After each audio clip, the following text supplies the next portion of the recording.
Welcome to another episode of Little Talks, your weekly dose of marketing news and insights from Littlefield Agency.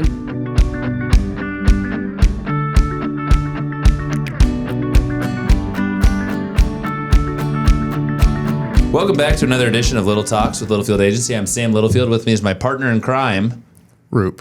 And Claude. Hey, Claude. Good to see you. It is the last Tuesday of April. Where is time going? It's a rainy one. April showers bring those May flowers. We have rain for the next 6 days here in Tulsa. Yeah, 4 to 6 inches of rain. Where are you out to, brother? New York. New York City, the Big Apple. It's only raining one day there. Okay, not too So bad. far in the Rain in podcast, New York City is not a bad thing. Okay, tell us why you're going to New York City. My wife's birthday is Saturday. Let's go. And she went to New York for the first time on her 50th birthday. Which was a couple of years ago. Yeah. 2 years ago, yes. And she loves it, and so we're going back. Happy birthday to Carrie. What a great birthday trip. Going to go do stuff we didn't do last time, like the Central Park Zoo and the What part of town are you staying in? Midtown. Airbnb or hotel? A hotel, the Muse. Ooh, fancy. I got the suite. Whoa. What?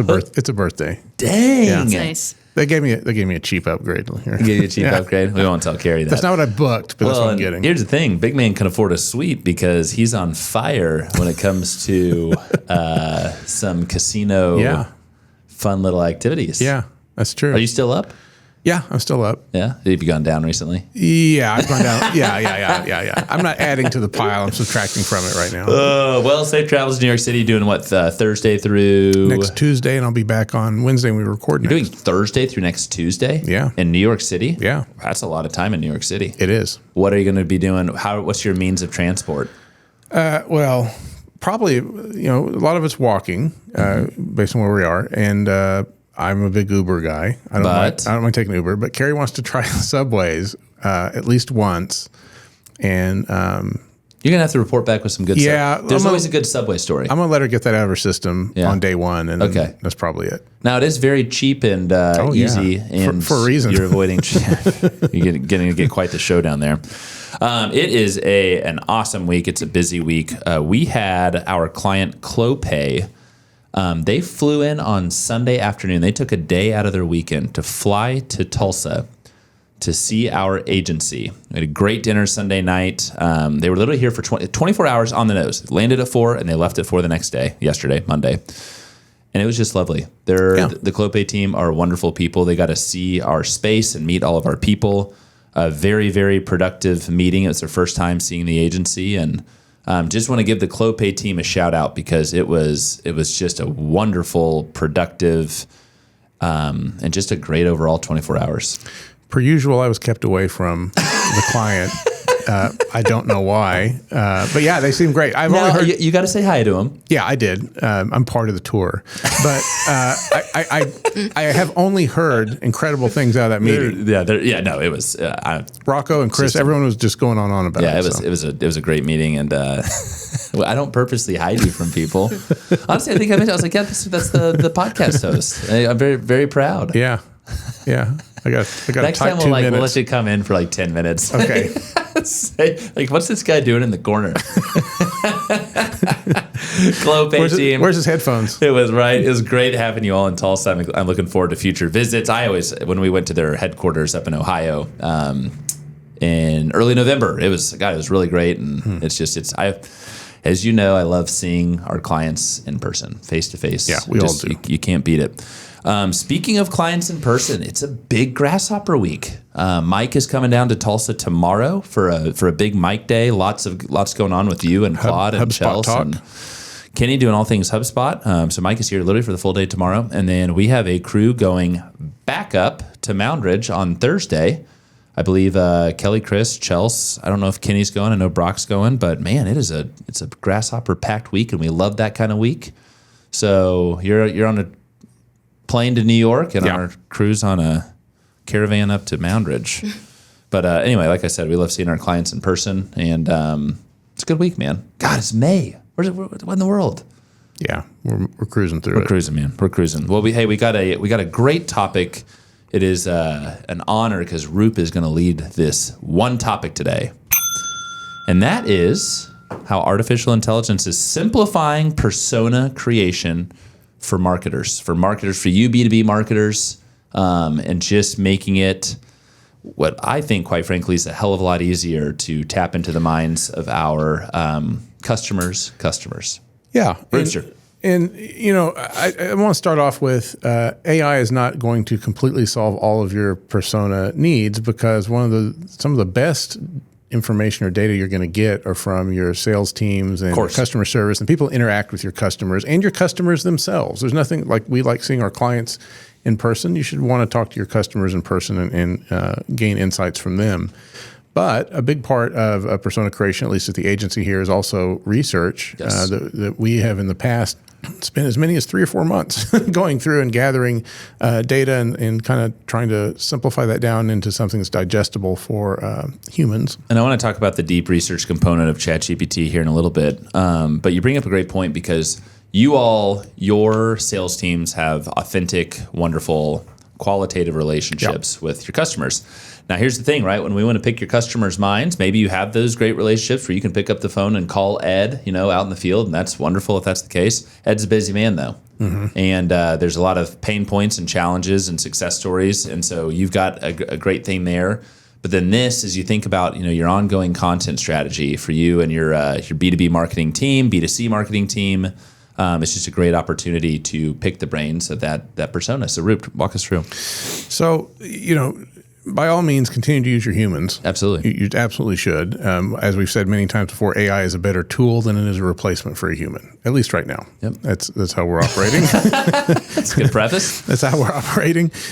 So it's good for that. And I recently went through this and thought, well, what would personas I have done that needed some refreshing, honestly, and you should refresh them every few years. They need to be updated. I'd say every year. Maybe every year. And now totally. with a tool like AI, maybe even more frequently. Yeah. Which is one of the benefits of AI here. So walk us through. Let's go back. Back to the way it is? Okay. Back to when personas really became, I'd say, 2015, 2016 to early 2020s. What did you do? How did you conduct it? And then what are you doing now? Yeah, and I want to say for the uninitiated, personas are not is not targeting. That's different. Personas are a stereotypical view of your perfect customer or customers, right? So it's like so you understand their likes or dislikes, their challenges in the job, how your product or service may help them with that challenge. Where they're at in their life stage. Are they married with kids? Do they vacation a lot? Where do they vacation? What kind of car do they drive? Stuff like that. And on that note, when the married with kids, what kind of are they a whiskey drinker? Are they a mocktail drinker? Why is that important? Well, when you're going to try to interact with or talk to them, in my world, it's important for inbound content. So when you're creating content that reaches out and tries to speak to one of your customers, you need to understand them.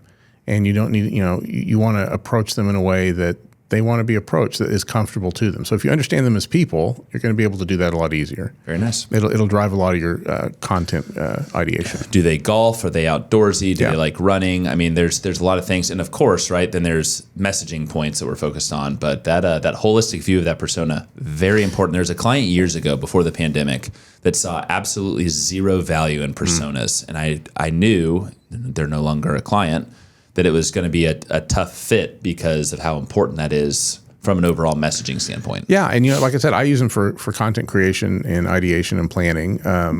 Chris and the media team has become interested in them for some of psychographics. Yeah, some of that targeting they do as well, but it's not really for that. Like when we're creating them. So how we create them in the past would involve multiple processes, and we want to talk to people that interact with your client. So that could be your customer service team.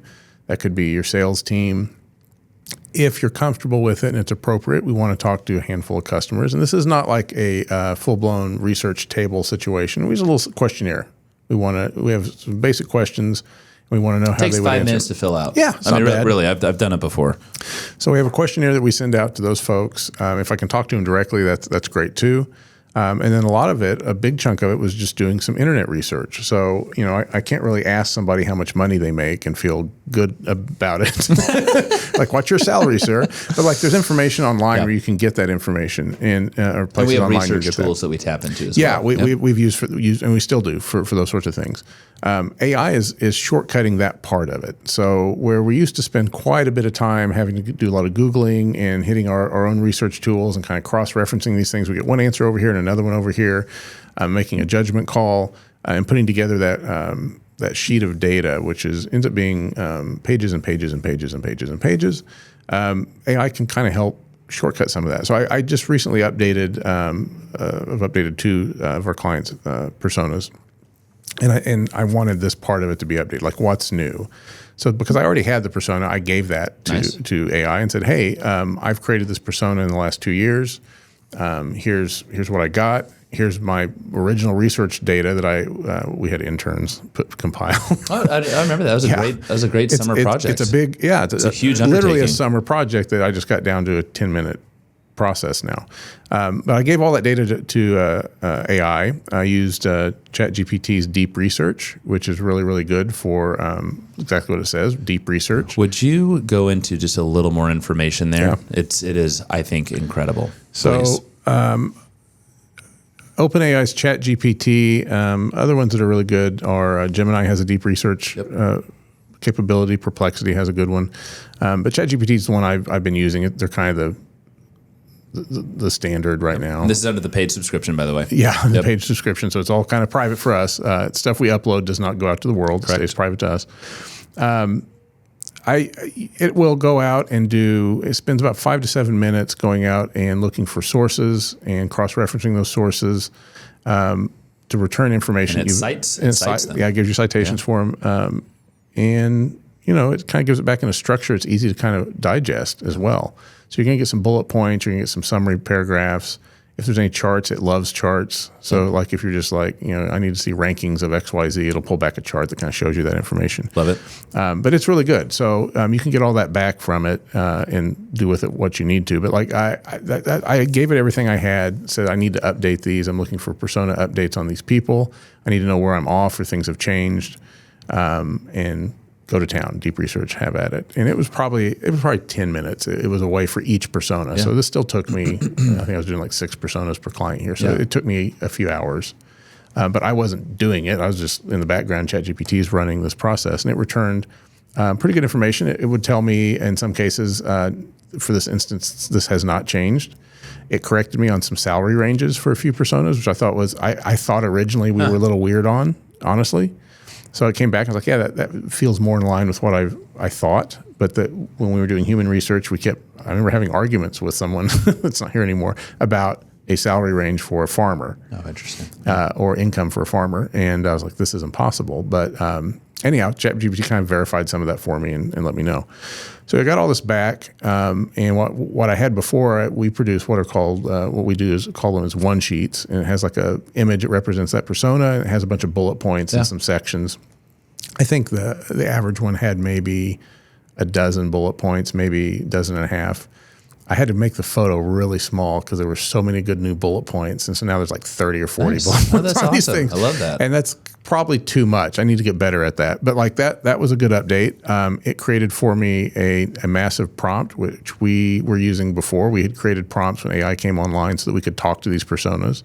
So you create an AI prompt for your customer you're talking to here, and you can tell AI to respond to me as if you're this persona or this person moving forward. And you can bounce ideas off of it. So you can say, hey, I want to write these 3 topics. Which one would you be most willing to click? That's great. Which of these items would you be searching for and hope to find? The interactivity of it. That's where the magic happens. Yeah. So it really gave me a much deeper persona for that prompt to act as. And the responses were a lot better. And here's one thing we can tap into some great questions. Also, this is private. This is a paid subscription. We're considering a new marketing campaign, right? Here's our messaging options. what resonates best with you? What would be our go-to-market strategy? Where are we going to find success? Of course, you can A/B test that and get the data through that in the campaign, but it's a really nice sounding board before the campaign ever sees, the light of day. Yeah, if you were to make a decision on XYZ to purchase ABC, who would you have to talk to in your organization first? How long does it take them to give you input? All those sorts of things that you're wondering about, you can kind of ask because you've created a persona now. That's amazing. So, hey, you have a good point on this script that I normally don't read from.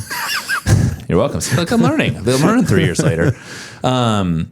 It is about bad data and bad data outputs. Yeah. So walk us through that, because we want to make sure that this is legitimate and that we're getting the right information and that this is steering the course for you and your marketing team. So what are some good practices there? Or just a good insight? I was literally just talking about this with a guy we have in the agency right now who's visiting us. So AI is always going to make you feel really good about the results it gives you. And if you get 100 times out of 100, it's perfect, and you vetted and reviewed it, and you feel like it's great, you can let your guard down. And the 101st time, it can screw you. Yeah. So when you get results back from even a persona deal like this, so like I had kind of pre-created personas I was benefiting from here. I wasn't starting from scratch, but so it guided it a little bit more. But if you're starting from scratch and I asked it to tell me about people that operate drills, that is such a wide open prompt and question. It may give you a few paragraphs about... To be about hand drills. Yeah. It may give you another graph about oil rig drills. Yeah. Maybe directional drills, as our client Ditch Witch is about. So it just kind of varies. Your prompt needs to be really tight, and you need to really review what it's giving back to you. So plan on doing some reading. Yes. It's going to shortcut some of that research time, but you still need to spend the time as a human reviewing what it gives back to you and say, this still seems, does this ring true or does this not ring true? And it goes back to, it's just one of my favorite lines has resonated with me over the last year. AI creates and humans curate. Yeah. We play a very important role. Our job, right, when clients hire us, we get up to speed on your business. We like to be as smart as our clients on their business, or damn near close to it. But understanding their customers' pain points and challenges, you can dissect. Oh, this is off. This is wrong. Way I know that Randy, the whatever landscape manager, who is a middle tier dude, that's not a pain point of his, or that would not be a good thing. He's not driving a Rolls Royce. And that's the kind of stuff what's it talking about? Yeah. Now the good part, I think, that in these deep research tools and ChatGPT is they will cite their sources, so you can kind of go back and say, hey, this part doesn't seem right. Where did you get this? You can go back and look at it and review it. And, this isn't right. Or you can say, well, it is right. I was wrong. Holy crap, this really panned out. So you get that review process still. That's good. So it will save you some time, but it's not going to save you. It's not going to do it for you. You still have to invest a human eye. So this is, like Roop mentioned, now again, it was a summer project years ago before AI is where it is today. But this is an awesome exercise for your marketing team. Mm-hmm. It's a great exercise for your sales teams. I think it creates some natural, great collaboration. And really pays dividends in the long run of understanding the moving target of your personas, and just that target audience that you're trying to resonate and connect with. So, Roop, I love this. And I will add to it just another cheer for humans. AI is not going to have personal anecdotes or stories it can offer up like your sales team and your support staff will. Yeah. And that's really when you get that emotional hook, baby. That's when you really start to understand someone and those personal anecdotes. That's a really good point. Well, Roopster, safe travels. How cool. Yeah. How freaking cool, man. That's awesome. It doesn't seem, I've been planning it for a few months and it doesn't seem like it's here. So. Well, and you know what? New York City, this is prime time, springtime, or early May, so it should be really good. Should be pretty, yeah. Claude, thank you for everything. Claude has been really, for the most part, producing this podcast lately with the help of Brandon and the guidance, but she's doing all the setup and doing some of the posts. So Claude, thank you. Doing a great job. About 2 months? Yeah. About 2 months, yeah. That's awesome. So to all of our listeners, thank you. Going to our current clients, prospective customers. If you have questions on this, please let us know. We love this is Roop's cup of tea, and just I really enjoy these kind of sessions, and it's just always very drives a lot of curiosity and intrigue. So may your persona journey be fulfilled and wonderful and insightful. Yeah. Sound good, Roop? It sounds like a human wrote it. It's because I didn't say it very well. Kind of a human. Yeah. Oh, my goodness. All right, guys. Thank you as always. We'll catch you next week. And until then, have a great couple of days. Adios. Bye-bye. And that's a wrap. We hope you've enjoyed our little chat and found ways to grow your own marketing strategies. Remember to subscribe wherever you listen to podcasts and follow us on social media @Littlefield Agency.